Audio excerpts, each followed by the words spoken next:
Star plus के धमाकेदार show ये रिश्ता क्या कहलाता है में कहानी में एक नया ट्विस्ट, एक नया मोड़ आने वाला है जिसे सुनकर आपके पैरों से तले से ज़मीन खिसक जाएगी। वोदार हाउस में जहां एक तरफ खुशियों का माहौल बन चुका है तो वहीं दूसरी तरफ अरमान की ज़िंदगी पर मौत का खतरा मंडरा रहा है। अरमान को ब्रेन ट्यूमर है जैसी ही जानलेवा बीमारी। अरमान की सर्जरी के लिए डॉक्टरों ने पूरे 15 लाख की मोटी रकम मांगी है। अबीरा जो हमेशा दूसरों के हक के लिए लड़ती हुई आई है, आज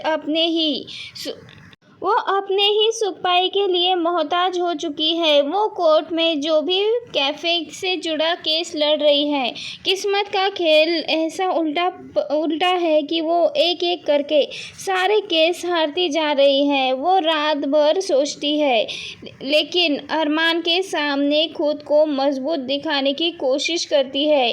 अरमान को जब से अपनी इस बीमारी का पता चला है वो भीतर से पूरी तरह से टूट चुका है। उसे अपनी जान से ज़्यादा अपनी 2 मासूम बेटियों के भविष्य की चिंता है। यहाँ अपनी बेटी के भविष्य की चिंता तो सता रही है तो वही आंखों के सामने बार बार अंधेरा छा जा रहा है। अचानक से सिर उठने लगता है, तेज दर्द हो जाता है, पूरी तरह से लाचार बन चुका है। एक दौर ऐसा भी था जब अरमान और अबीरा के जोड़ी को वकालत की दुनिया की महारत हासिल थी, माना जाता था। लेकिन आज ऐसा वक्त आ गया है कि खुद की किस्मत से भी अपना मुंह मोड़ लिया है। इस नाजुक से मोड़ पे भी दादी सा अपनी जिद पर अड़ी हुई है। अगर अरमान को इस घर में वापस लाना है तो उसे हाथ जोड़कर माफ़ी मांगनी होगी। दादी सा को लगता है कि पैसों की तंगी अरमान घमंड को चूर चूर कर देगी, लेकिन अबीरा ने अपने स्वाभिमान की कसम खा ली है। इसी दर्दनाक वाले माहौल में एंट्री होने वाली है हमारी प्यारी तानिया की। तानिया जो कि क्रिश से अपना डिवोर्स लेना चाहती है। वो क्रिश के बच्चे की मां बनने वाली है, लेकिन इस हालत में भी वो अपने भाई अरमान की ज़िंदगी बचाने के लिए एक ऐसा कदम उठाने जा रही है जिसकी किसी ने कल्पना भी नहीं की थी।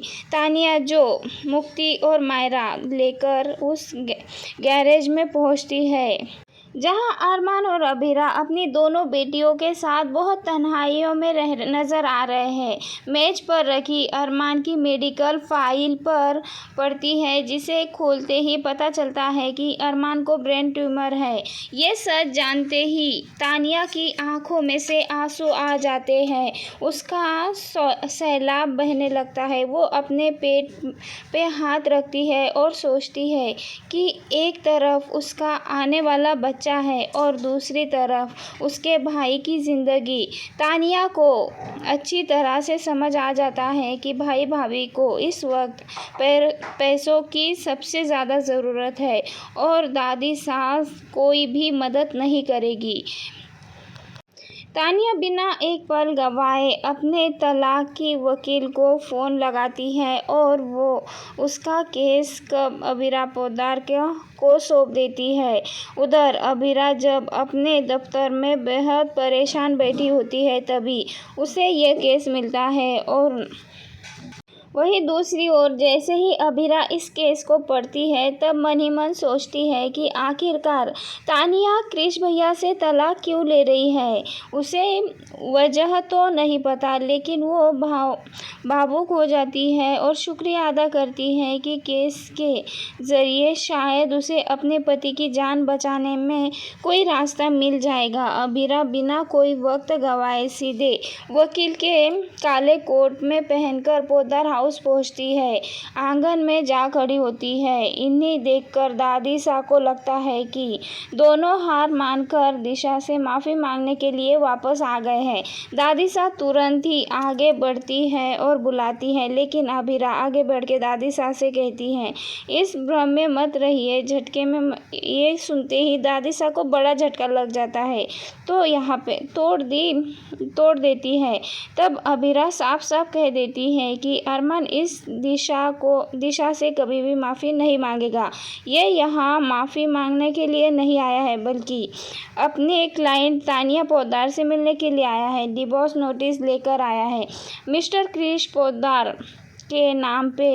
ये सुनते ही पूरे पोद्दार हाउस में पैरों तले से ज़मीन खिसक जाती है। तानिया की सास रोते हुए कहती है, तुम प्रेगनेंसी की हालत में ये एक छोटी सी बात है, क्रिश से तलाक क्यों ले रही हो? अब तुम्हारा एक नन्हा सा बच्चा भी आएगा और तुम ऐसी हालत में क्रिश से तलाक ले रही हो।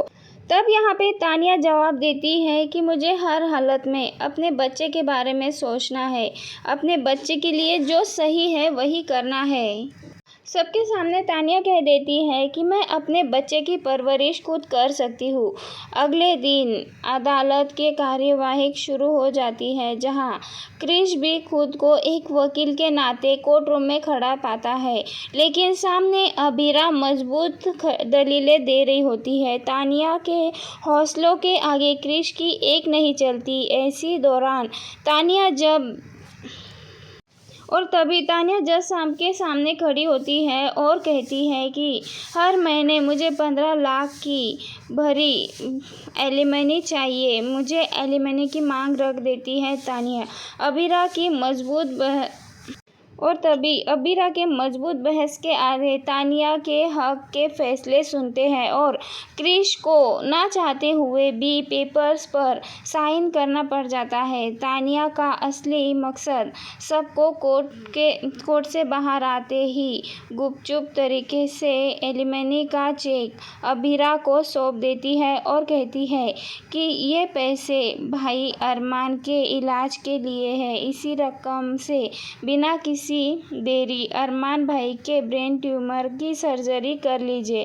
अरमान को एक नई जिंदगी मिलेगी। कहानी में सबसे भावुक मोड़ तब आएगा जब अरमान बिल्कुल ठीक होकर होश में आएगा, जैसे ही उसे पता चलेगा कि तानिया ने सिर्फ उसकी जान बचाने के लिए पूरे गृहस्थी अपने बच्चे के पिता से दावा किया था। अरमान रोते हुए तानिया सामने घुटने टेक के माफ़ी मांगेगा। अरमान और अबीरा मिलकर ये कसम खाएंगे कि आज तानिया और उसके होने वाले बच्चे की पूरी जिम्मेदारी उनकी है।